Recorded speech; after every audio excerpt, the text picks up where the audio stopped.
They used photocopy machines and scissors to steal $14 billion. It sounds like the plot of a low-budget heist movie, but this was the reality behind the collapse of Europe's largest dairy conglomerate.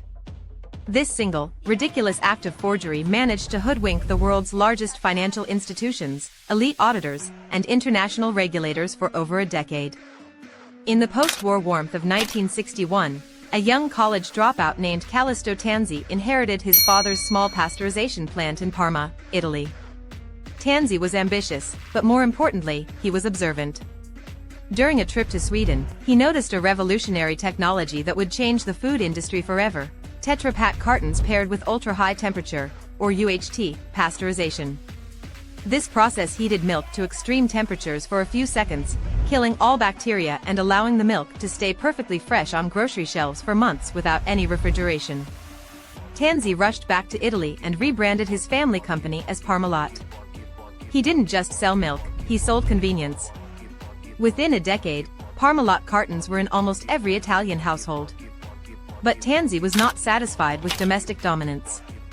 He envisioned a global empire. In the 1970s and 1980s, Parmalat expanded aggressively across Europe, Latin America, and North America.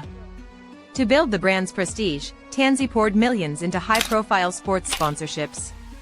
If you watched Formula One in the 80s, you saw the Parmalat logo plastered on the helmets of legendary drivers like Niki Lauda and Nelson Piquet.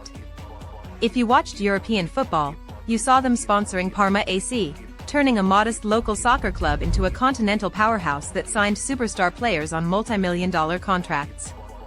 To the public, Parmalat was an unstoppable Italian success story, a symbol of national pride and corporate genius. But beneath the glossy marketing campaigns and the glittering sports trophies, the foundation was rapidly turning sour. The reality was that Parmalat's aggressive international expansion was a financial disaster. The companies Tanzi purchased in Brazil, Argentina, and the United States were bleeding cash, struggling under intense local competition and economic instability. Worse, Tanzi treated Parmalat as his personal family piggy bank. He diverted hundreds of millions of dollars from the public company into private ventures owned by his family, including a failing tourism company called Parmature run by his daughter, and a regional television network. By the late 1980s, the core dairy business was no longer profitable enough to cover these massive cash drains. The company was drowning in debt. Most rational corporate leaders would have scaled back, sold off underperforming assets, and focused on core operations. But Callisto Tanzi and his brilliant, fiercely loyal chief financial officer, Fausto Tana, chose a different path. They decided to manufacture profit out of thin air. The system they created was breathtakingly simple yet astonishingly bold. When a company sells milk to a supermarket, it issues an invoice. Supermarkets often take months to pay these bills.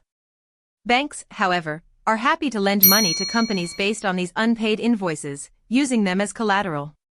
Tana realized that if banks would lend money on real invoices, they would also lend money on fake ones. Parmalat began creating fictitious invoices to major retail chains that did not exist or had never ordered the product. They took these fake invoices to various Italian banks, securing billions of dollars in fresh credit lines. But this created a compounding problem. Eventually, those fake invoices would expire, and the banks would expect the cash to come in. To pay off the old loans, Parmalat had to issue even more fake invoices to secure larger loans. To hide this growing mountain of debt from auditors and public markets, Tana created a highly complex network of offshore shell companies, largely located in tax havens like the Cayman Islands, Luxembourg, and the Netherlands. The most famous of these subsidiaries was a Cayman-registered company named Bankruptcy. Whenever Parmalat's operations showed a loss, Tana would artificially transfer those losses to Bankruptcy or fabricate highly profitable transactions between Parmalat and these offshore shells. For years, the auditors raised no serious alarms. Under Italian law at the time, auditing firms had to be rotated every 9 years. To bypass this, Parmalat simply shifted its primary auditing duties between two major firms, Grant Thornton and Deloitte, keeping the most fraudulent offshore operations under the branch of the auditor that was least likely to ask difficult questions. They created a closed loop of financial illusion. But by 2003, the global financial landscape was changing. The high-profile collapses of Enron and WorldCom in the United States had put regulators and investors on high alert. People were starting to look much closer at corporate balance sheets. Parmalat had issued billions of dollars in corporate bonds, and institutional investors were beginning to wonder why a milk company needed to constantly borrow money if it claimed to have massive cash reserves. To appease these skeptical investors, Parmalat pointed to Parmalat's bank account at Bank of America in New York. According to official corporate documents, this account held a staggering $4.9 billion in cash and liquid assets.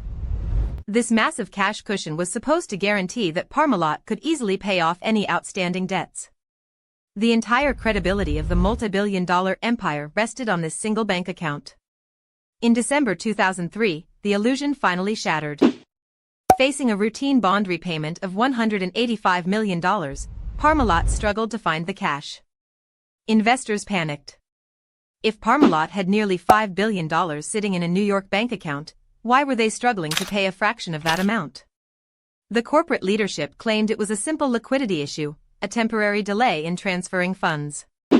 But the new auditors from Deloitte demanded absolute proof of the funds. They bypassed Parmalat's internal channels and sent a direct inquiry to Bank of America's headquarters. On December 19, 2003, Bank of America dropped the nuclear bomb that destroyed the company. They revealed that the $4.9 billion account did not exist. The document confirming the account's existence was a complete and total forgery. Investigators quickly raided Parmalat's headquarters in Colecchio. What they discovered was almost comical in its simplicity. The document that had convinced the financial world that Parmalat had $5 billion was created using a pair of scissors, a glue stick, a fake Bank of America letterhead, and a standard office photocopy machine. Fausto Tana's team had pasted a real Bank of America logo onto a piece of paper, typed up the fake account balance, and run the sheet through the copy machine dozens of times. They deliberately degraded the quality of the copy so that the physical cuts, glue lines, and mismatched fonts would be completely invisible to anyone examining the document. Employees were desperately feeding thousands of falsified balance sheets into heavy-duty paper shredders as police officers forced their way into the building.